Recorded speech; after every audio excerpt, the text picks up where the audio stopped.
Hello everybody, welcome back. I'm the Strategy Professor, and today we're going to be looking at the 913 support tier list. So as always, you can find timestamps in the description, so you can jump around to your favorite parts if you don't have time to watch the whole thing. Also have a link to the main Google Doc on the left here, so you can always access that as well, and you will find a little mini link for each one of the champions also, and that's what will show up over here on this right screen. Let me know what you think about this kind of split screen format here. I'm trying to find a way to put more visual information on the page for you. I've been doing that a lot with kind of these tier lists and guides lately, and I think it works really well so that you can see very clearly where I am on the tier list, how I'm working through it, and then we've got some supplemental information off to the right for you.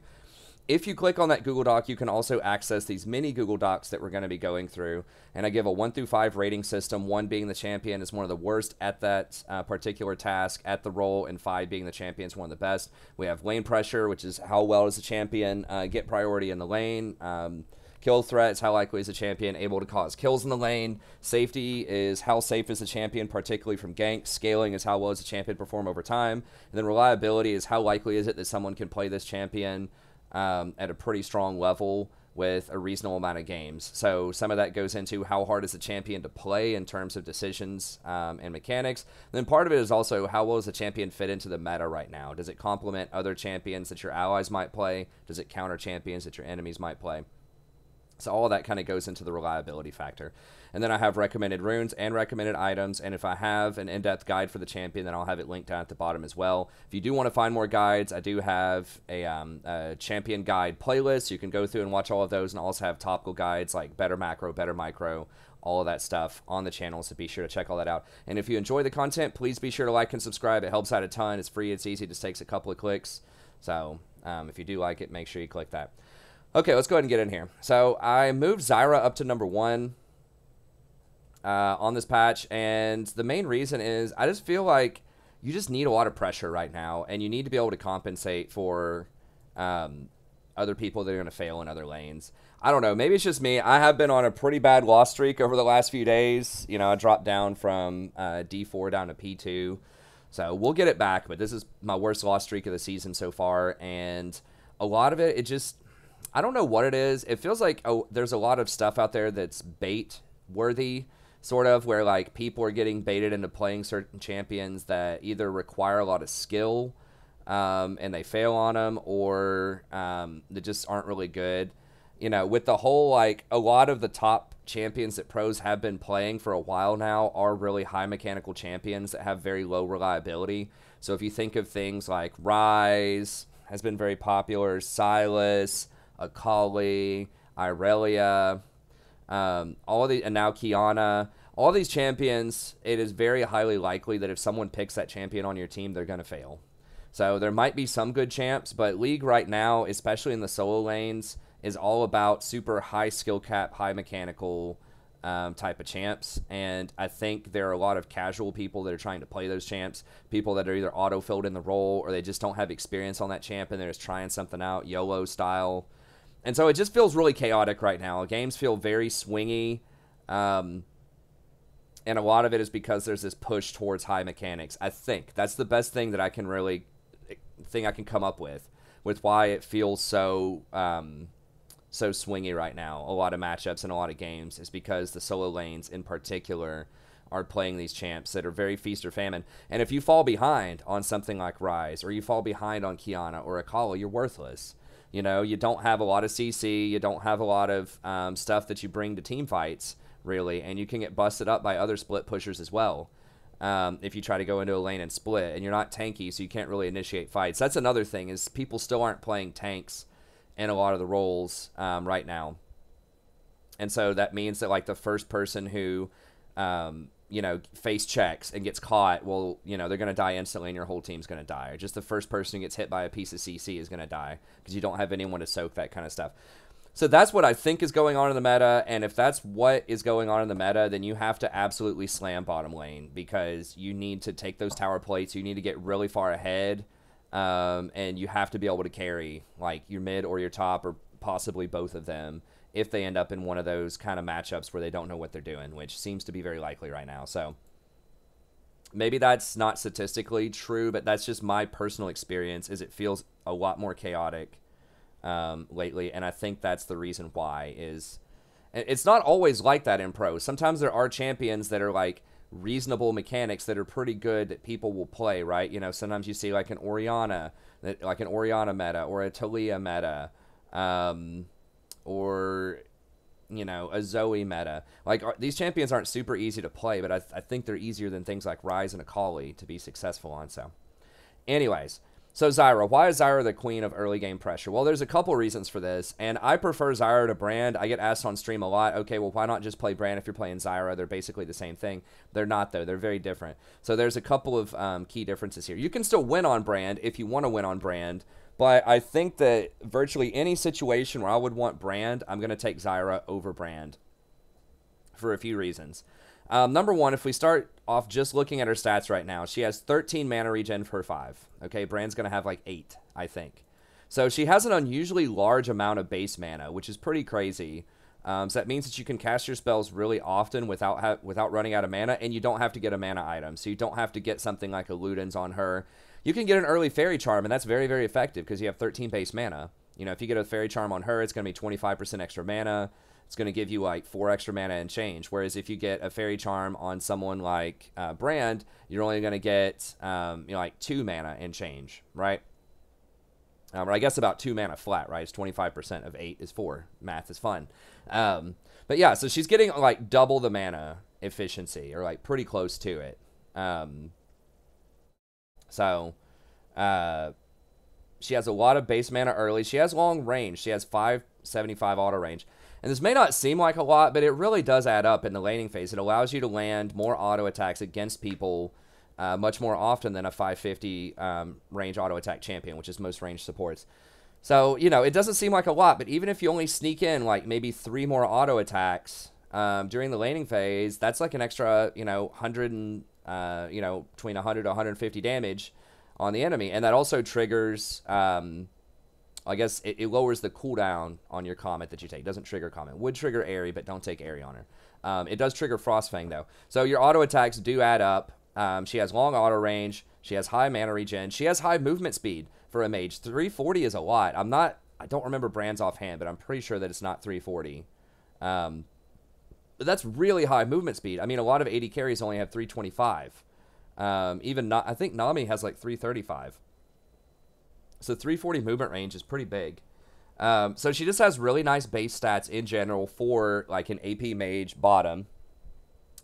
And then her plant mechanics are really good for a lot of different reasons. One thing that people don't think about a lot with her is it gives vision. So you can very easily spawn your plant, you know, in bushes or over ledges or whatever, and then just spawn a Q plant, and it'll give you a huge radius of vision that goes through control wards. So you can get vision in that tri-bush in bot lane, and fight over control wards if you want to without as much fear of the jungler coming and ganking you. Because it's not only going to give you vision across that entire radius that isn't blocked by the control ward, it also guards for you. So if someone wants to walk up and try to contest you with vision, they're going to start taking shots from your Q plant. She's just really, really nice at controlling vision, and especially later on in the game, she can control vision like that as well.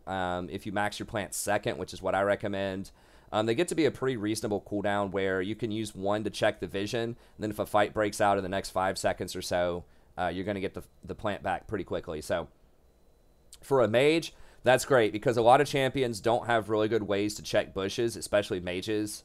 Lux, that's one thing. We'll talk about Lux later. That's one thing that makes her really powerful is her E has a similar effect where you can use it. It's on a fairly low cooldown. You can check vision in bushes later so that you don't get killed trying to ward. So that's another perk that Zyra has that a lot of people don't really respect unless you're used to playing her a lot like I am and you're sort of thinking about it at a fairly high level. That's what makes her useful. That's also historically why she's one of the only AP mages that gets played in pro play.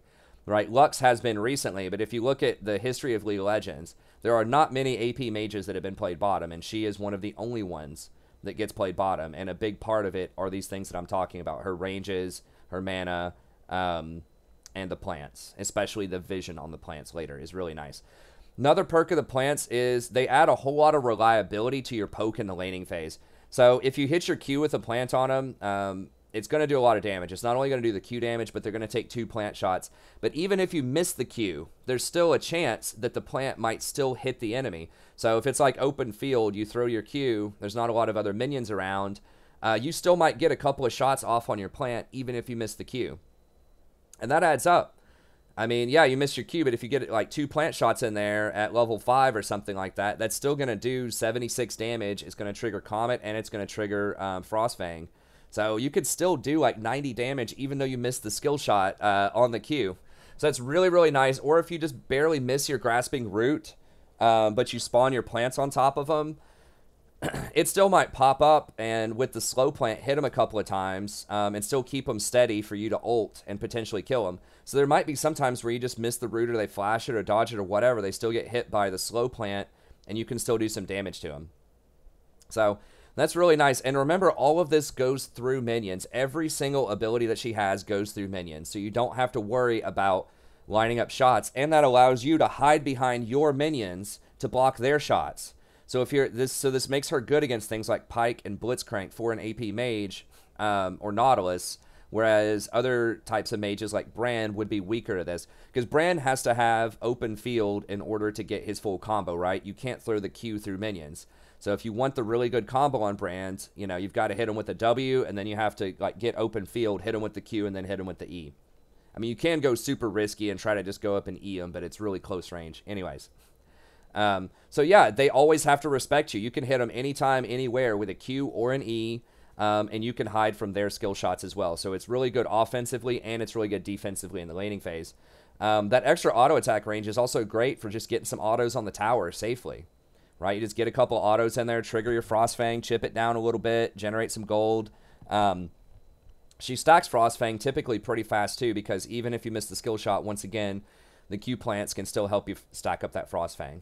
So very good with Comet as well. I believe the plant hits still lower. They did change the plant behavior a few patches ago, how they're classified. I think they all count as AoE now rather than pets. Or they might count as pets and AoE. I don't know. But it still lowers the cooldown on Comet by at least a little bit. So that's why Comet is so good on her, is you hit somebody, they're going to be getting hit by these plants all the time, and they're just going to be like these chain comets coming out in team fights. So that's really handy. And then I mean, she has a root too. A 2-second root is really nice. This was buffed up fairly recently. That's why you always max Grasping Root first. I get asked, why don't you max Q first? The reason is, Grasping Root is actually more damage. It used to be the same damage, but it's more these days. So if you max it, you're getting 240 versus 200. The main reason you would max this, it's also longer range. It also applies a 2-second root. This has no CC on it. The main reason you would get a couple of points in this early is so that you can spam it, because it's on a lower cooldown. It goes from 7 to 5 instead of 12 all the time. But the issue with that is you're waiting on a seed anyways. This really is not a lot of damage for a mage by itself. You know, if you hit somebody with this for 130, that's pretty weak with a 0.6 ratio compared to a lot of other champions out there. Are going to hit for a lot harder than that. So you really have to have the plants to do that extra damage. And it's not going to matter if you have a 7-second cooldown on these things if you're waiting 20 seconds on your plants. You know, it's like, yeah, you can throw it, but you're just going to run yourself out of mana and do very little damage, even if you hit them, relative to other things. So my theory is you're waiting on plants anyways. You might as well just go ahead and max out your Grasping Root. And then I like to max this second because, once again, you're waiting on the plants. Especially end game, the plants are what do all of your damage for the most part. You know, you start getting to level 11, this plant does 67 damage, right? And it's going to be hitting multiple times in a fight. And if you hit them with your ultimate, then they do 50% additional damage on top of that. So this bad boy is going to be hitting for, like, you know, over 100 damage a shot. And it's like, okay, so I could max out my Q and do, like, 200 damage if I max this second. Or I could have a chance to get 1 or 2 more plants in a fight, and even if they only auto attack like a couple more times, it's more damage. So that's why you max this out second. It also allows you to get that vision that we talked about earlier, so that you can very confidently scout with a plant and still have your plants up. If you only have 1 pointed plant and you max your E then your Q, you can't use plants to scout because it's going to be down for 20 seconds. You don't get a lot of CDR as Zyra. So it's going to be down 15 to 20 seconds depending on your items, and that's just way too long. That means if your team gets into a fight, you're going to be down a plant, which is a lot of your DPS. Versus if you max the plant second, then it's only a 12-second cooldown, probably 10 to 12 seconds. And that doesn't seem like a lot, but it's a very, very big deal because your plants do most of your damage. So those are a couple of things about her. And then her ult, is really, really strong. Not only does it do, like, once again, not insane, like, eye-popping damage, but you got to remember, this, like, triggers all your plants, so that they do 50% extra damage. So, yeah, it looks like, okay, on paper, this is only 180 damage. Like, a Tristana R does 300 damage. So, why is this so weak? It's like, yeah, but you're going to have at least 2 plants on them most of the time, doing 50% more damage. So, at level 6...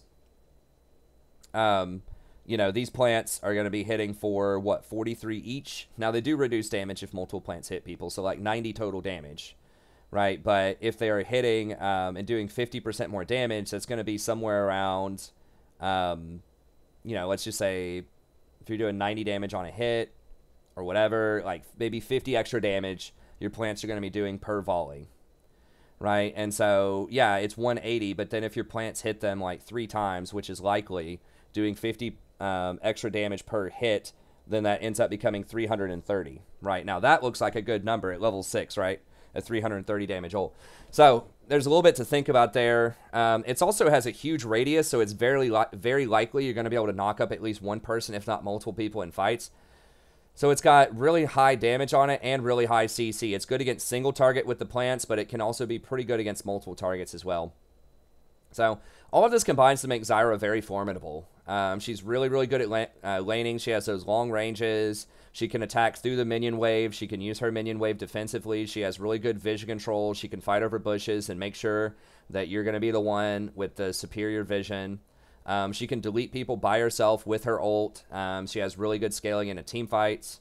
Really high base damages, so you can go spell pin items and be very effective on her, usually Sorcerer Boots and then Leandries. You can get Morellos or Rylai's in there depending on the situation as well. So, really high damage, pretty good scaling for a mage in game because she has such great team fighting, great vision control. So, I think that's what makes her number 1 right now, is you just need to hard pressure your lane. You have the potential to get kills. If you don't get the kills, you still have potential to poke people out, take plates. She can take scuttles really well because you can snare them. With your E to drop off their magic resist and then blast them down with plants. You can take dragons really well because these plants do a tremendous amount of extra damage to dragons. They can even face tank dragons and barons for you. You know, if your jungler is kind of low or they're like playing a squishy jungler like a Kha'Zix or something like that, you can spawn the plants right on top of the dragon and they can actually take a couple of hits. So she just has all kinds of utility. You can spawn a plant to take a tower hit for you if you need to. So if you're really trying to push a wave, you know, one of your seed spawns kind of close to the tower, you can just spawn a plant there. It'll take a tower shot. That'll keep the minions up longer, so they're DPSing the tower more. So the plant doesn't directly DPS the tower, but it keeps your minions a little bit safer so they can stick around for an additional shot and land more volleys to lower the damage on the tower. So there are so many different things you can do with her that are useful. The plants also block skill shots. So if you're against something like a Blitz or a Pyke, if you're about to get hooked, or even if your ally is about to get hooked, you can just spawn a plant right in front of them, and the plant will eat the hook for you. I don't believe it can soak things like Ash Arrows. It's only if it could hit a minion, like a lane minion, then it can also hit a plant, basically. So if there's any of those kinds of skill shots, you can absorb that with your plants if you're fast enough and you're thinking enough. Then that can be good. So she is pretty good against champions that are usually pretty good against AP champs. So the hook champs, Zyra's got some strong game against them. So anyways, Zyra, top of the roost right now, I think. I had her tier 1 last patch, but I'm moving her up just a little bit more just because it's so chaotic right now. You just need to just blast them in bot lane and just try to carry those other solo laners. So lane pressure 5, kill threat 5, safety 1, scaling 3, reliability 3, runes, comet, mana flow, absolute focus, scorch. It's debatable on the secondaries. There's a couple of schools of thought. You can just go a traditional boots biscuits if you want. She already has really good mana in the laning phase, though, so you don't need biscuits as much as like some other AP champions do. So I like going Taste of Blood and then Ghost Poro. The Taste of Blood is very easy to trigger because your plants can trigger it as well. And then I really like... oh, I have Ghost Poro here. You can use Ghost Poro as well. That'll give you 6 extra AP early. It's possible maybe I should transition back to Ghost Poro. It does fit in well with the like big vision theme, and you can get up to 30 extra AP in the mid game, which is really nice. But I have been doing Ulti Hunter lately. I know a lot of people think this is a noob trap. You hear a lot of content creators say Ulti Hunter's bad, it's a noob trap, but they have buffed it several times in the last few patches, and her ult is very high impact. You know, it does a ton of damage. It has huge CC potential in fights. And there's a high likelihood that you're going to get kills or assists frequently as Zyra early on. So I just think it helps you snowball a bit harder to have that ulti hunter, especially because you're not going to get a lot of CDR otherwise. You know, you're going to get Frostfang, but you really need to get Spell Pin boots. You can't get Ionian boots. And, you know, your Leandries, Morello, Rylai's, none of those have CDR on it. Some people will say, but what about if you go Zhonya's, or what about if you go Banshees? I really don't like those items on Zyra. You're giving up so much damage because her base damage is so high, and the Leandry's synergy with the Rylai's is extreme on her because your range plants do the double damage on Leandry's. And you really want to be spawning range plants in team fights because they're going to be able to reach more people than the melee plants. So, I like Ulti Hunter. You know, there could be an argument for Ghost Poro. I guess you could do like Relentless Hunter if you think you're going to have to roam around more. But I do like going Domination as a secondary tree, some combination of that. I guess you could also try to go like Coup de Grace, Presence of Mind, but you don't need the mana off of Presence, and they nerfed Coup de Grace recently. So I've tried that build in the past. It's not amazing. So I would do Taste of Blood plus something. So just figure out what you like next. I like Ulti Hunter. Some people will go Relentless. Some people might go Ghost Poro or even Ravenous Hunter, but that's what I recommend. Okay, let's move off of Zyra, move on to next here. So next up on my list is going to be Nami. And I moved her up just a little bit because kind of like Zyra, she's a very lane-dominant champion, and she does have kill threat as well with her bubble. Now, she's not going to be able to delete them by herself, but you know, that's a 2.5 CC on a 1-point ability. So we'll go ahead and pull her up here. So she has nice range, the 550. She's got 11.5 mana regen, so that's very good in the early game. Pretty good movement speed as well at 335. And then the bubble is really nice. The 1.5 seconds, kind of like Zyra, it can go through minions as well. So you don't have to like expose yourself to blitz hooks or Pyke hooks to try to land your skill shot, right? You can just throw it straight through the minion wave. There's a common theme on a lot of these champions that you're going to see. In fact, basically all of them, tier 1, can abuse the minions, right? They can hide behind minions, and they can still do their thing through the minion wave. So, and this can hit multiple targets too. So in like a team fight, you can get a double, sometimes even a triple bubble on people if they're all stacked up. So that can be really, really good. So it's a tricky CC. You have to practice it. You have to learn how to land it because you have to land it like right on top of them because it's not a line shot. You can shoot it over things. So you got to get used to it, but it is good. It does have nice range at 875, reasonable cooldown, just 1 point in it, 12-second cooldown. You know, a lot of these catch abilities are going to start off at least, a lot of them like 16 seconds. So starting off at 12 is really nice. If you think about like a lot of the hook champions and things like that, a lot of them are going to, you know, have a higher cooldown than this early on. So you can go fishing for those catches if you need to. She does give herself and her allies some extra speed, which is really nice for helping to escape things. Keep in mind, multiple bounces off of your wave surge will trigger this multiple times on different allies.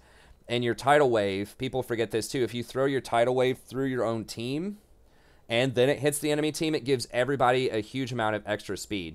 So it's doubled if they get touched by tidal wave. So they really go flying in. So if you position this correctly in like a 5v5 team fight, you can basically give yourselves like a mini Shirelias, give everybody, you know, 150 extra movement speed for 1.5 seconds whenever they go in. So it can also help your team disengage. If they're trying to run away and you throw the tidal wave through them, it'll slow down the enemy team, knock them up, and potentially give you that extra speed. So really handy ability, really long range. So if you're showing up, if you're trying to rotate and a fight's breaking out, you can throw that in from really long range. Now, it is slow, so you need to be careful trying to throw this open field if they see you, because they're probably just going to walk away. So you want to make sure that they are walking like close to a wall, or that they're already CC'd by something else, or they're like walking through a ramp, or just some kind of choke point so that it's a high probability that you're going to hit it. So can be a pretty good ultimate, does okay damage, not insane, 150, but the fact that it knocks people up and slows them for quite a long time is really handy, and does speed up your team. So it's pretty good. And she has multiple knockups. If you have something like a Yasuo on your team, can be very good. The Aqua Prison counts as a knockup. It doesn't say it's a knockup. It says suspending them but that is airborne, so it's both a stun and a suspension. So that's handy, and then the tidal wave knocks him up as well, so that's really good. So not only can she throw her bubble through minions, but she can also harass through minions with ebb and flow. So you just walk up, press W on them, boom, you do damage to them, and you heal yourself. So she's one of the best traders out there, because the ability that you're going to max first, ebb and flow, is both your damage and your healing ability. It's your laning ability and your team fighting ability. So that makes her very unique. A lot of champions have something that they put, 2 or 3 points in for the laning phase, and then they transition out of that into getting their team fight abilities afterwards. So I'll go ahead and keep that highlighted just for people that are timestamping around to see.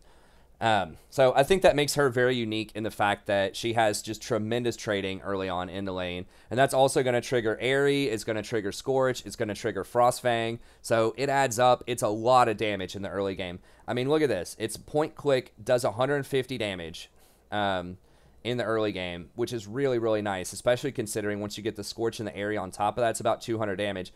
And it's going to heal yourself for 110. So it's really, really strong ability. It's one of the best enchanter abilities in the game. And it scales really well later on into the game, both with plus healing and shielding, but also with AP. Because don't forget, AP scales twice on her. So it scales on these bounces, but it also scales on the reduction of the bounces. So if you have 200 AP, usually each bounce is going to get reduced by 85%. So you hit somebody, and the first bounce will come back. That's 85% reduction. And then it's 85% of the 85% previously. So I can't do all that math in my head, but if you were going to do 100 damage, your second bounce would be like 85, and then your next bounce would be like 77 or something. I don't know the exact number. But yeah, so that's really nice. So then it will do the 100%. So now if you would do the 100 damage and it would just bounce around, you do 100, then 100, then 100 off of the bounces. Obviously, that's a super simplified number. But you see what I'm saying. It scales because the bounces are going to do full damage, not less damage, and the extra magic damage and the extra healing shield scales off of this as well. So that's really handy. It's also good with that, Athene's Unholy Grail, because you're doing damage while you're also healing. So if you hit an enemy with this in a fight, it's going to check that damage, and then it's going to bounce back and heal your ally all in one spell. So you get charges and you heal in one spell off of Athene's. And that's why Athene's is so good on her, because all of those bounces are already healing people, which is really nice. You also have a way to trigger Ardent Sensor really well. You can trigger it on multiple targets. So if you put your E on your AD carry at the start of a fight, Airy will jump over to your AD carry. That will put a small shield on them, which will trigger Ardent Sensor. And then you can press your W on your frontliners, and it'll bounce around and give Ardent Sensor to them as well. So it's not uncommon to be able to keep up like 3 or 4 Ardent Sensor procs on your entire team in a fight. Not a lot of other enchanters can do that well. Sona can do it with her aura, but she has to get really close to people to do that, right? Everyone has to be boxed in, really bundled up for her to get maximum value out of that. Janna can't do that without using her ult. Lux can do it, but she's got to hit, everybody with her W shield. So it's like, yeah, the other enchanters can do it, but Nami's going to be able to do it very, very reliable. Because, your AD carry can be 800 range away from your front line, and you can still trigger on all of them, because you can just Tidecaller the AD carry and then use the ebb and flow on the front line. So it's just very versatile, like these different abilities. And you also control the pacing of fights really well, because you can speed up your allies with Surging Tide, but you can also slow down enemies with Tidecaller's Blessing, which when you cast it on someone will also speed them up. Your Tidal Wave slows people down, knocks them up. It can interrupt things from long distance. Like it can interrupt like a Xerath channeling his ult. It can interrupt Jhin channeling his ult. It can interrupt someone trying to teleport. There's just all kinds of things you can do with a really long-range ult like that. So she's just a jack of all trades. She's really, really good. So she's got good trading in lane. She has good scaling for an enchanter. Her trading's not going to be as strong as something like Zyra. She can't kill them by herself. But she does a lot of incremental damage in there. Her scaling's not going to be as strong as Sona because her ratios just aren't as big and her cooldowns are longer. But she's still serviceable at all of these things. So that's why I think she's number 2. She could arguably be number 1 in total. All of these champs have pretty high win rates. Like they're all about like 53%. Zyra is slightly lower, but she's harder to play and she's riskier. Yeah, so that's my case for Nami. I think she's going to be really strong right now. I recommend going Airy, Mana Flow Band, Transcendence, and Scorch. The other stuff is kind of up to you. You can decide what you want to do with it. Revitalize is very good for later on in the game. Font of Life is something that you can take if you want to be able to, you know, proc Ardent Sensor even more reliably on people. I think I might switch over to Conditioning. This is going to make it better against... oh, no. Oh, no, Rory. Oh, no. Night, Rory. Did she slip on something? Yes. I think it might have been that piece of paper. Oh, you're just slipping on stuff all night, aren't you, Rory? Night, Rory.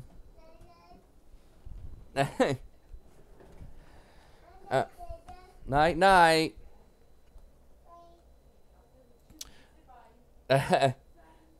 You could also go something, another common is like biscuits and boots are really nice early on. She can run into some mana issues, you know, on your first couple of backs, so biscuits are really handy there. Boots are, you know, just always a really good choice, good value proposition. You could also go something if you're against another heavy poke lane. You could go something like Taste of Blood plus something else, either Ghost Poro or Relentless Hunter. So there are some other options there. It just kind of depends on the matchups and just how you want to play the lane. But the most common one is going to be Boots Biscuits. But I like Revitalize. Kind of scales really well for later on in the game. And then something like Conditioning, or if you're against a heavy all-in lane, you can go Bone Plating. Conditioning is going to be better after 10 minutes, but Bone Plating is going to be better in the really early game. So it just depends.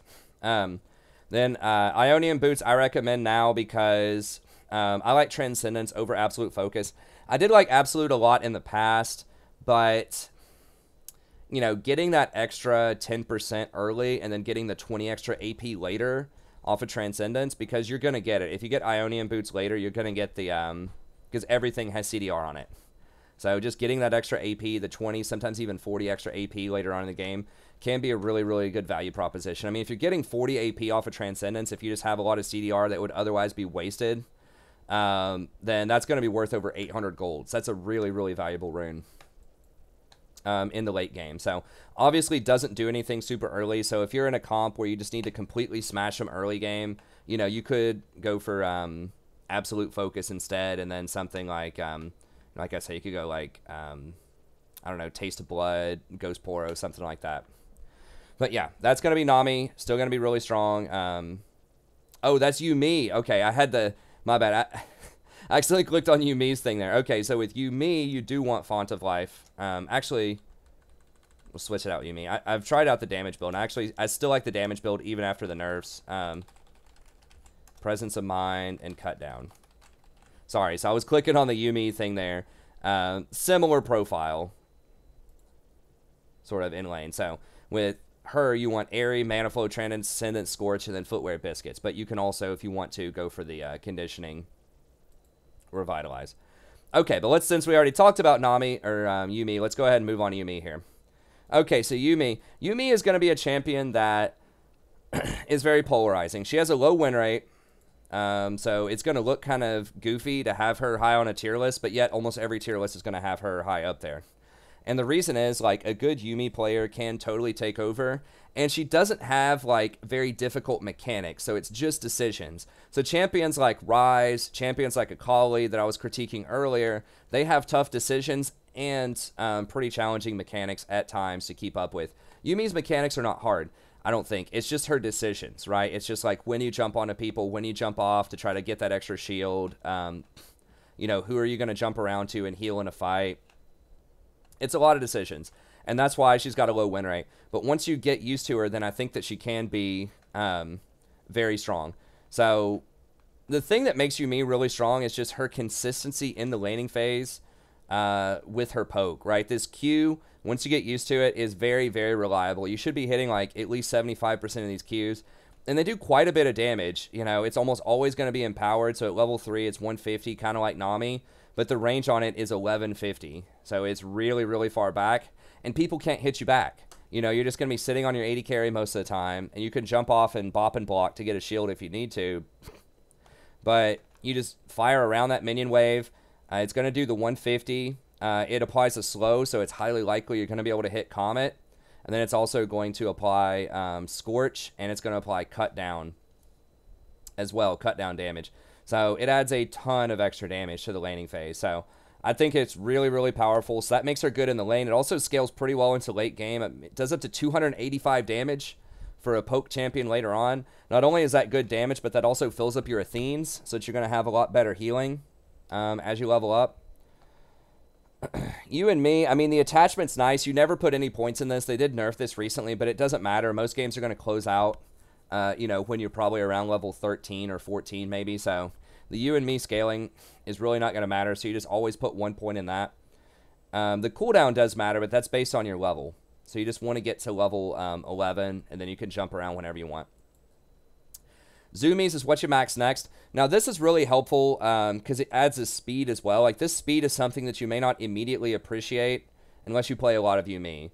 And it scales pretty well with AP as well. So it's pretty common on Yuumi to get to 100 AP early, and then in the mid game you'll get to 200 AP if you go for the Athenes, Ardent Sensor as a couple of your first 3 items.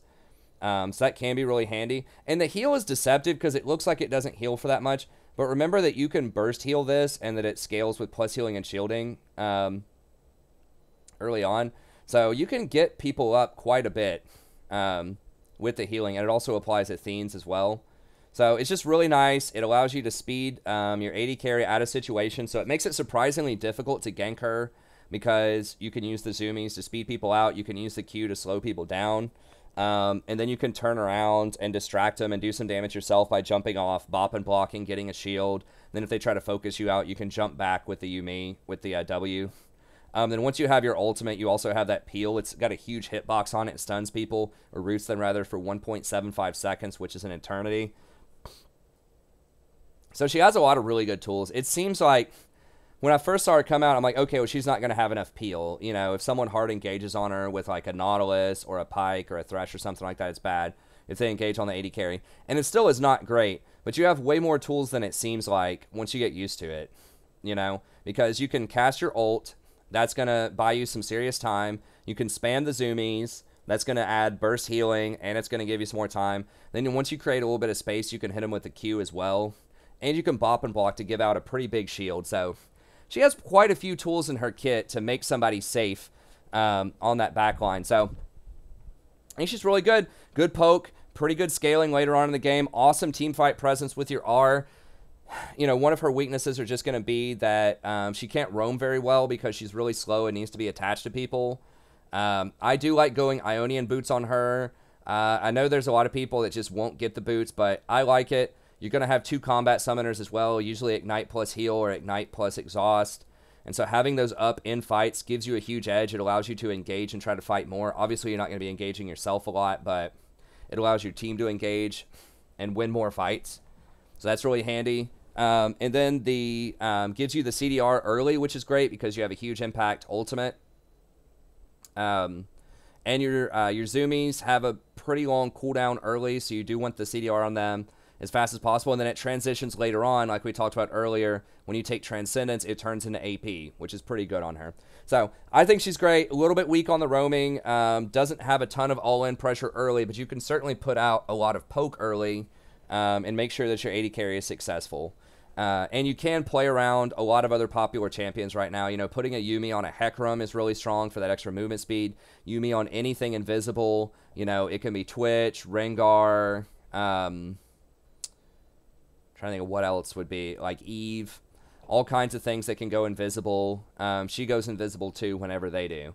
So that's a really handy combination. So she's very good with a lot of other champions out there, particularly poke champions. So if you pair her with an Ezreal, who hopefully is competent, or like a Caitlyn or Sivir, there's a lot of champs that go really, really well with Yuumi that are also pretty good in the meta right now. So I think she's a great pick. Once again, you have to practice her. She has a low win rate. Once you get used to it, she's good. Okay, Sona, I dropped her down just a little bit here because they did nerf her AP ratios on this patch, but she's still going to be strong. She's just going to have less scaling later on to the game. But in the laning phase, kind of like a lot of these other champions, it's pretty much guaranteed poke. You can use this Q at 825 range, even if it's not safe to auto-attack. That's going to help you stack up your Frostfang. It's going to allow you to apply your Scorch and your Airy to the enemy. So it's really good poke. And just the baseline damage is so strong on her. So, you know, this is 320 base damage later on with a 0.5 ratio, which is going to be a 1.0 ratio.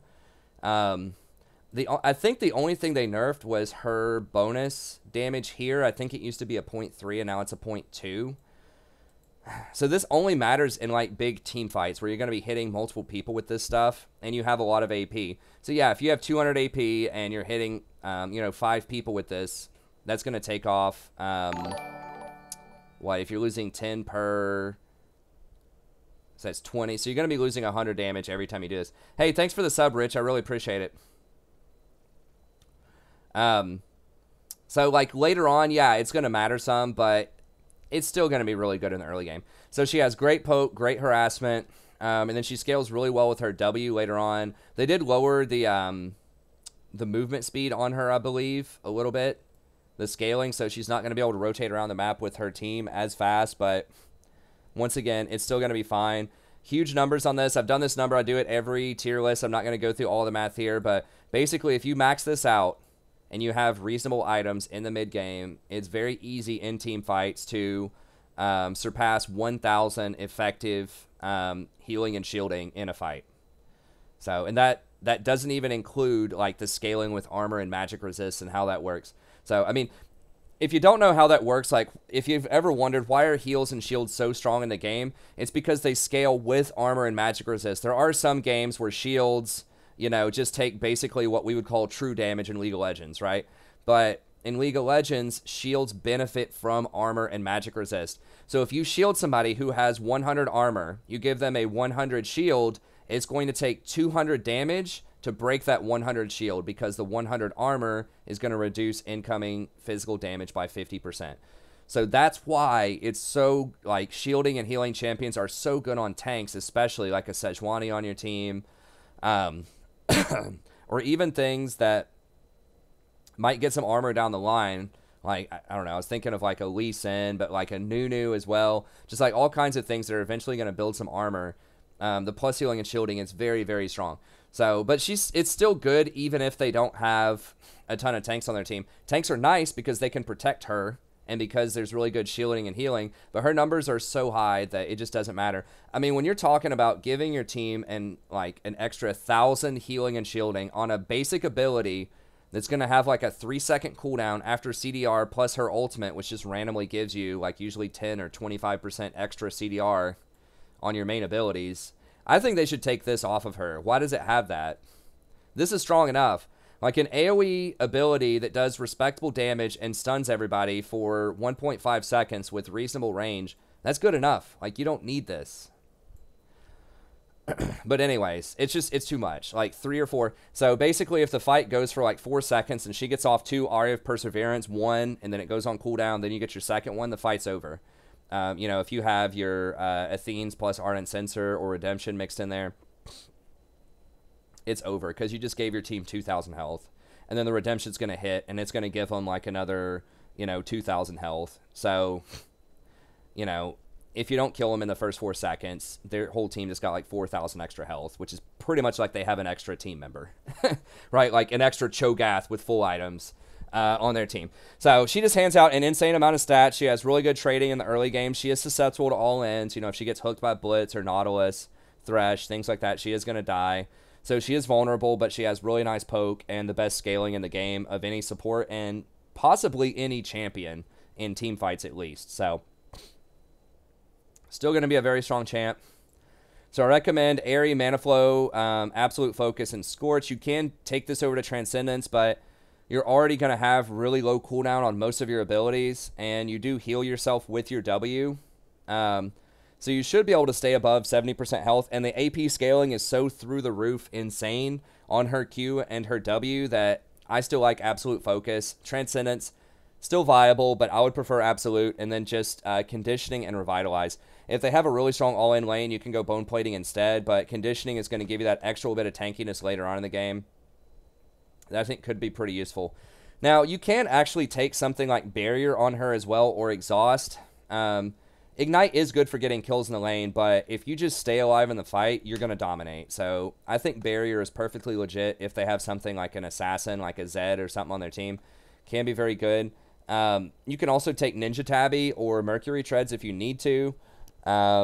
Ionian Boots can be good, but once again, she already has really low cooldown on most of her abilities because they have a low base cooldown, and then she also gets additional cooldown from her ultimate for some reason. So CDR is nice, but it's not as necessary as some other champs out there, so that frees up your ability to get a couple of extra defensive items and runes to help you out. So situationally, you can think about it. Mobility boots are also great, though, because it allows you to roam around the map pretty well.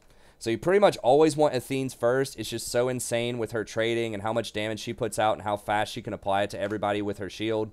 Just a super strong item. Also gives you some extra magic resist so that you're not taking poke back from the Lux or the Zyra or the Yuumi or whatever. Most of the top-end supports are going to be ranged magic damage dealing supports. So that makes Athene's particularly appealing. I mean, look at this. Like, 1, 2, 3, 4, 5, 6, 7, 8, 9, 10. Well, 9. And then Rakan is like some okay poke, but not really. 9 of these are like basically ranged poke champions that do magic damage in the laning phase. So, yeah, MR really good if you can get it in the laning phase. And that's what Athene's gives you that in addition to everything else. People forget it gives you 30 MR. And it's very relevant in a lot of matchups, especially early on. So I think it's a really good ability on her, but a really good rune rather. But yeah, Sona's still going to be strong. Next up, we're going to have Lux, and we'll start going through these a bit faster because I don't want this to be longer than an hour, as I always say. But for real, we need to stop at like 59 minutes max. Lux is still going to be one of the best. She does have the highest win rate, and I think that she is really strong right now. But she is a bit harder to play with some of these champs, and she doesn't provide as much like lane domination as other champs because most people are going to go to the Aftershock build, which is going to be Aftershock. I think a lot of people are doing Font of Life now on her. Aftershock, Font of Life, Bone Plating, Revitalize, and then you can do Ghost Pour, Relentless Hunter. That's what I've recommended for a while. If you want some more early game stuff, I think some people might be on the Taste of Blood now. So that's a little bit less poke. If you're doing the Comet build, probably Ghost Poro. The thing is, your E is not going to hit that hard with the Aftershock build. So you're going to be safe from a lot of all-in. But as we've seen from our list of supports here, there are not a lot of all-in supports. It's mostly just poke battles early on in the bot lane. So it's like Aftershock is still good, but it does limit your poke. It is great against all-ins if they have like Assassins or an all-in jungler. But the poke by itself, it's okay, you know, it does the 150 damage, which is pretty standard, but it also costs 90 mana, which is kind of expensive. And you're not going to have Airy with this build. You're not going to have Scorch. You will still have Frostfang, but it's just going to be a little bit less poke than some of the other champions. But you do have a 2-second bind. They really need to nerf this. Like, this needs to start at like 1 second, and then as you put points in it, it can scale up to 2 seconds. I think that would be a lot more fair, so that you have to choose. Do you want to level up your bind, or do you want to level up your poke early? You're obviously going to level up the shield, because this is her whole thing, is she puts out, like, insane shields. Once you max this out, it does up to a 330 shield on everybody, which is obviously crazy with plus healing and shielding and everything else that's going on out there. So, I think that's a pretty good possibility that gets nerfed in the future. But as of right now, pretty strong, has some good poke in the early game, although not as strong as some of the other ones. Really good wave clear with her E, with her R, good range, pretty decent damage. It's mostly the shield, though, that makes her very strong. And she can control vision very well, which is something that, you know, I talked about with Zyra, right? Where you can throw that Lucent Singularity in bushes in the late game. It's going to be on a really low cooldown, and that can help you from face checking. It's even a much longer range than Zyra's plants, though, so you're, like, ultra safe. It's, like, 1,000 range to throw this in a bush, which is handy. Now, I do have a whole Lux guide, so be sure to check that out as well, but there are a lot of kind of tricks with Lux that a lot of people don't think about. Lucent Singularity is one that I don't think a lot of people use properly. So, yes, you can detonate it immediately to do the damage, but you can also just use it for the slow. I mean, it's a pretty big slow. If you get multiple points in this, it's going to be like between a 35 and a 45% slow. that's persistent. It doesn't fall off. So if you're trying to like run away from the enemy, you can just drop one of these Lucent Singularities down. Don't trigger it. Just leave it there, and it will apply the slow. Or if you bind somebody, and they don't have a dash or a flash, you can just throw the Lucent Singularity on them. Just let it sit on them for a little bit, right? If you know they're not going to escape, if it's a Jinx without a flash, just let it sit on them for a little bit, and it'll apply that slow, so it's even an additional layer of CC before they get away. And then right when they're about to walk away, they're about to walk out of it, then you can clip them with it, with the Lucent Singularity, and hit them with that last auto attack. So I think that's something that a lot of people don't do. Or you can throw the Lucent Singularity ahead of them to slow them down so they can't run away from stuff. So they have to run through that slow field. So just don't forget, it does apply a slow. It can be extremely useful in certain situations. Don't think that you immediately have to detonate it to get that damage. Sometimes it's nice. If you're using it for poke, yeah, you can immediately detonate it. But you can also throw it in there, get that slow on them. It could even make it easier to hit your Q. So if they're scared, if they're running away, you can throw this Lights Binding behind them, slow them down a little bit, and then once they get in that field and they're slowed, then you can throw the Lights Binding at them and slow them down. Or I think I said... Anyways, you throw your E at him, slow him, hit him with the Q. Okay. Anyway, so pretty good, pretty versatile champion, pretty safe for an all-in champ, really good scaling as an enchanter, pretty good engage potential with your Q late game. So she's still going to be super strong. She's going to be on everyone's tier list. It's totally possible she should be up, like maybe as high as like tier 2. I still prefer Zyra, especially in most elos like Platinum and lower. But she's going to be strong. Okay, next couple of champions. So I have Janna up here.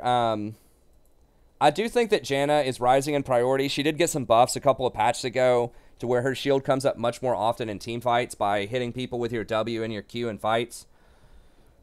Usually you get off 1 or 2 extra shields, which is really, really handy. But also they have nerfed some of the other champions that are pretty good into her. So they nerfed Pyke, most notably early game, who's still pretty decent, but... that's one less hook champion that you have to deal with. They also nerfed Karma, who's very good against Janna in the laning phase. Karma's still okay, but she's not nearly as strong as she once was. She doesn't scale as well later on to the game.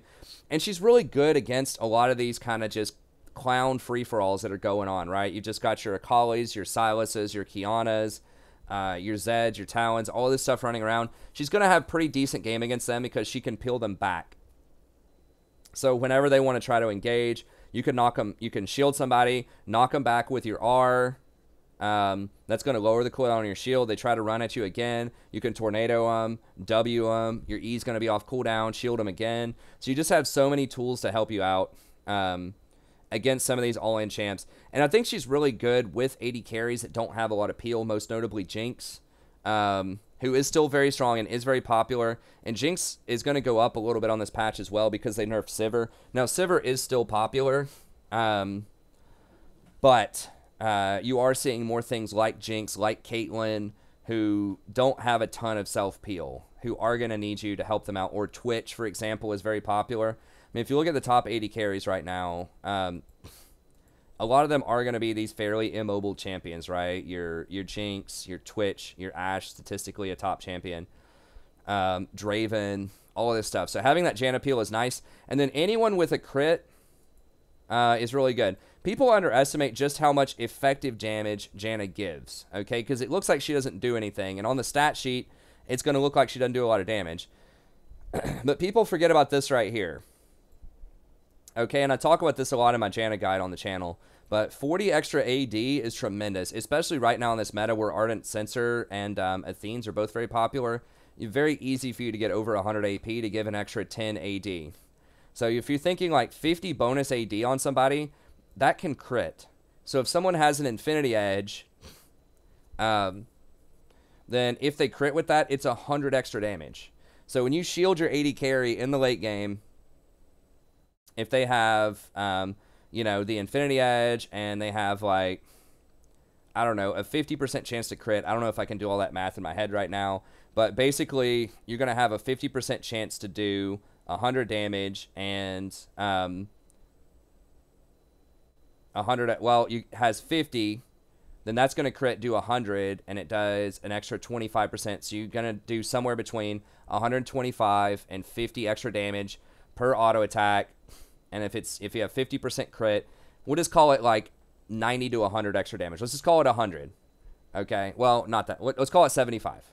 75 damage on average on a lot of 80 carries with 2 items. When you have Infinity Edge plus 1 other crit item, going to be about 50% chance to crit with the Infinity Edge bonus. This is going to give you about 75 extra damage on average per hit, not including any other bonuses they might get for crits or whatever, right? So if you throw this on somebody, and like your 80 carry, and even if they get off like 3 extra auto attacks, that's 225 extra damage they're going to get, right? If they get off 4 auto attacks while the shield is on, that's 300 damage. So this basically reads, you know, deal 300 damage and shield for 300. So shields 300 and deals 300 damage when you have 100 AP on an 80 carry that is presumably going to have around 50% crit off of their second item. So yeah, that's just bonkers. You know, if the ability said that shield 300, deal 300, people will be like, oh my god, that's OP. But people just don't think about it that way. It just looks like she doesn't do any damage because she's buffing the 80 carry, and that's him. He gets the bonus for that damage, right? He gets credit for that in the in-game, you know, charts. But she's the one who's giving him a lot of that damage. And that gets even better, you know? As they get even more crit, then it goes up even more. As you get more AP, it goes up even more. As you get plus healing and shielding, it goes up even more. And this AD becomes, you know, increasingly valuable as they get more attack speed. They're going to get off more auto attacks. You know, in the late game, they're not going to get 4 attacks. They're going to get 5 or 6 attacks. So it just has insane scaling on it. So that's the thing, is she scales really hard with this shield. She has a great reset against a lot of the meta out there right now. She has really good itemization. She's very fast. People forget that. If you put Moby Boots on her, which is standard, you know, what you'll get, you can zip around and rotate really well to team fights. You can ward fairly safely. You don't have a way to check bushes as well, but you can get in there, get your wards or sweep, and get out really quickly. So she's got a lot of perks that people don't immediately think about with her. She has some decent harass in lane. It's not as good as something like Sona, Nami, Zyra, or Yuumi, but it's okay, you know, if you get 2 or 3 points in Zephyr in lane. So I think she's really good. I think a lot of people underestimate her. She does have a high win rate right now, so she is getting back to her former glory. You know, this site does not underestimate her. They have her as like their second challenger level support. But she is very strong right now. Okay, so you're just going to want Airy, Mana Flow Band, Transcendent, Scorch, and then Footwear Biscuits. I've had people ask me about Guardian. I haven't tried it. It's probably okay. You know, you could probably go, if they have like an all-in assassin like a Talon or a Zed, you could go Guardian, either Shield Bash or Font of Life, and then like Conditioning and Revitalize. Then you could go Mana Flow Band and either Scorch or Transcendence. So I could see that. Airy is good on her, but she doesn't have a lot of low cooldown shields later on to apply that to your team. But you're still going to get a lot of plus healing and shielding. That's going to make her strong. The Airy strong late game. Your shields are on the lower cooldown after the buff. I'd probably still stick with Airy, but in some extreme circumstances, maybe you could try Guardian on her if you're afraid that that really fed Zed's going to kill you in the mid-game. And then just Mobility Boots, Frostfang, Athenes, Ardent Sensor, and Redemption. Okay, I'm going to go ahead and end it here in just the last minute or so, because I do want to get this at 59 minutes. So these are the main champions that I think you should be playing most of the time. Rakan is okay, but Zyra did get nerfed on this patch indirectly by the nerf to Essence Reaver, so he's still all right. He has decent engage, but his best partner got knocked off a little bit. He also gets bullied early by pretty much all of these champs. So if you do need hard engage, I think he is one of the best for the mid game, but you are going to lose the lane, and it's a lot less likely you're going to have Zyra with you. Nautilus can still be decent, but there's a lot of champs that have really good game against him right now. So Zyra can block his hook with her plant. She can all in and blow him up in the mid game. He's okay against Nami, but Nami has pretty good peel too with her wave, with her bubble to help out against that. Good against Yuumi. You're going to get poked down. Once she gets her ult, it's pretty hard to all in, but before then you can. So he's got some good game, but a little bit weaker than he has been in the past. Soraka's okay. I would just prefer some of these other enchanters. I just think that they're going to be a lot safer than she is. They're a lot less vulnerable to grievous wounds because they have other stuff going on. But Soraka can be all right. And then finally, Pyke is still good. He got some nerfs on this patch, but he's a really good roam champion if you're proficient. If you get a lot of kills around the map, he can be very strong. but proceed with caution. Anyways, that's going to be it. Thank you very much. Have a good day. Don't forget to like and subscribe if you enjoy the content. Come out, check out the stream around 9:30 p.m. Eastern Standard Time most nights, and I'll see you next time. Have a great day.